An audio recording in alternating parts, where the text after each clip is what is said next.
প্রিয় ছাত্রছাত্রীরা, আসসালামু আলাইকুম। আমি এখন চিরতরিত অধ্যায়ের চট্টগ্রাম বোর্ডে আসা 2022 সালের একটা সৃজনশীল প্রশ্ন সমাধান করতে চাই। প্রথমেই আমরা গ নাম্বার প্রশ্ন পড়ি। ধারকটির ধারকত্ব নির্ণয় করো। ধারকত্ব মানে সি, সূত্রটা হচ্ছে সি সমান epsilon not a divided D. আমরা আগে উদ্দীপক পড়ি। একটি সমান্তরাল পাত ধারকের প্রতি পাতের ক্ষেত্রফল 4 মিলিমিটার স্কোয়ার। এই যে 4 মিলিমিটার স্কোয়ার, এটা হচ্ছে এ সমান 4 মিলিমিটার স্কোয়ার। এটাকে মিটার স্কোয়ার করতে হবে, তাহলে 4 গুণন 10⁻⁶ মিটার স্কোয়ার হবে। আমি পরে দেখাবো। পাতদ্বয় বায়ুতে পরস্পর হতে 0.5 মিটার ব্যবধানে অবস্থিত।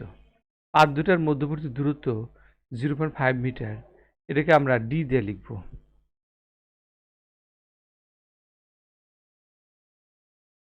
প্রত্যেক পাতে সরবরাহকৃত চার্জের পরিমাণ 9 গুণন 10⁻⁹ কুলম। এটা হবে কিউ।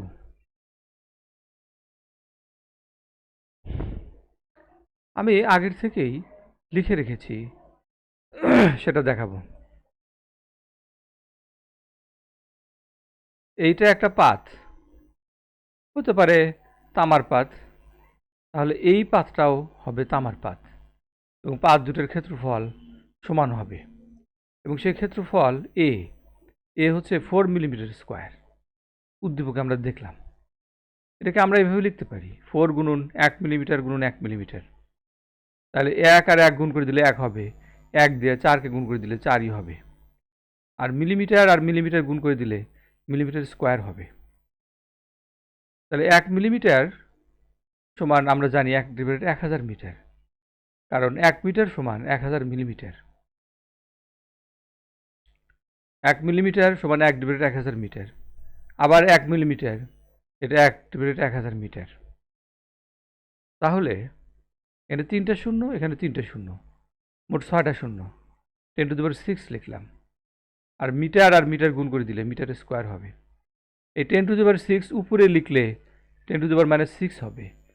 তাহলে 4 গুণন 10⁻⁶ মিটার স্কোয়ার। 4 তো আগেরই আছে। আর এই পাত দুটার মধ্যবর্তী যে দূরত্ব 0.5 মিটার, এটাকে আমরা ডিতে লিখলাম। আর এই পাতে যদি পজিটিভ চার্জ থাকে, তাহলে এই পাতে থাকবে নেগেটিভ চার্জ।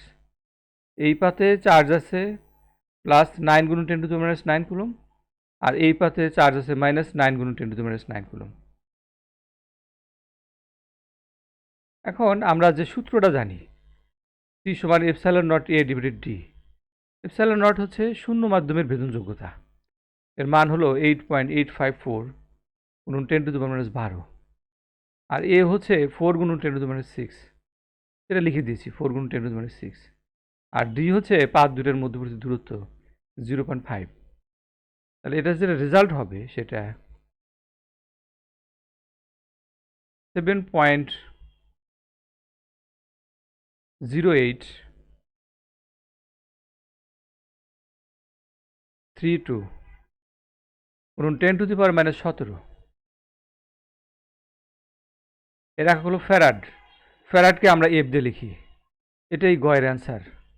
সমান্তরাল পাত ধারকের ধারকত্ব হবে 7.0832 গুণন 10⁻17 ফ্যারাড।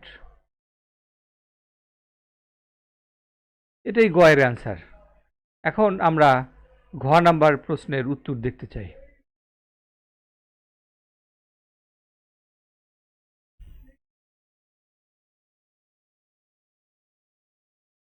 পাতদ্বয়ের মধ্যকার বিভব পার্থক্য অর্ধেক করা হলে, অর্থাৎ সমান্তরাল পাত দুটো আছে, তাদের মধ্যে প্রথমে বিভব পার্থক্য হবে V1 এবং দ্বিতীয় ক্ষেত্রে বিভব পার্থক্য হবে V2। V2 হবে V1 এর অর্ধেক। V2 V1 এর অর্ধেক। V2 সমান V1 ডিভাইডেড 2 করা হলে ধারকটির সঞ্চিত শক্তি পূর্বেকার সঞ্চিত শক্তির 1/4 হবে কিনা গাণিতিকভাবে যাচাই করো। হ্যাঁ, সঞ্চিত শক্তিকে আমরা ইউ দ্বারা লিখি। আমরা E1 বের করব এবং ইউ টু বের করব। প্রথম ক্ষেত্রে ধারকে সঞ্চিত স্থিতিশক্তি U1, দ্বিতীয় ক্ষেত্রে ধারকে সঞ্চিত স্থিতিশক্তি U2। U2 হয় U1 এর অর্ধেক, 1/4 অংশ, 1/4। আমি দেখাচ্ছি।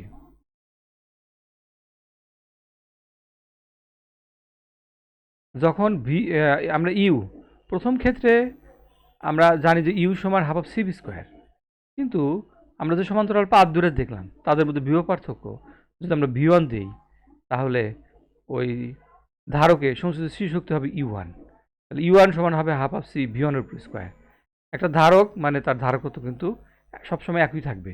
বিভব পার্থক্য অর্ধেক করলেও ধারকত্ব যা থাকবে, বিভব পার্থক্য বেশি থাকলেও আবার ধারকত্ব একই থাকবে। প্রথম ক্ষেত্রে ধারকত্ব যা, দ্বিতীয় ক্ষেত্রে ধারকত্ব তাই, কারণ ধারক তো পরিবর্তন হয়নি। সুতরাং হাফ অফ সিবি স্কোয়ার শুধু V1 হবে আর U1 হবে। প্রথম ক্ষেত্রে আমরা ভোল্টেজ দিলাম V1, আমরা স্থিতিশক্তি পেলাম U1। আর দ্বিতীয় ক্ষেত্রে ভোল্টেজ হলো V2, এটা V1 এর অর্ধেক, অর্থাৎ V1/2। এবং দ্বিতীয় ক্ষেত্রে যে সঞ্চিত স্থিতিশক্তি সেটা U2 সমান half of C V square. দ্বিতীয় ক্ষেত্রে V2, দ্বিতীয় ক্ষেত্রে U2, দ্বিতীয় ক্ষেত্রে ভোল্টেজ V2, সঞ্চিত স্থিতিশক্তি U2। তাহলে V2 সমান কী হবে? V1/2, V1/2 এর উপরে স্কোয়ার, আর হাফ অফ সি আগেরই লিখলাম। আর 1/2 এর উপরে স্কোয়ার দিলে 1/4 হবে, আর হাফ অফ সি V1 এর উপরে square, half of C V1 এর উপরে স্কোয়ার। এইটা আর এটা সেম, অর্থাৎ এটা হবে U1। তাহলে এটা হবে U1/4, অর্থাৎ পূর্বের প্রথম ক্ষেত্রের সঞ্চিত স্থিতিশক্তি U1, তার 4/1 হবে দ্বিতীয় ক্ষেত্রে সঞ্চিত স্থিতিশক্তি। অর্থাৎ ভোল্টেজ বা বিভব পার্থক্য যদি অর্ধেক করা হয়, তাহলে সঞ্চিত স্থিতিশক্তি হবে 1/4। Thank you very much.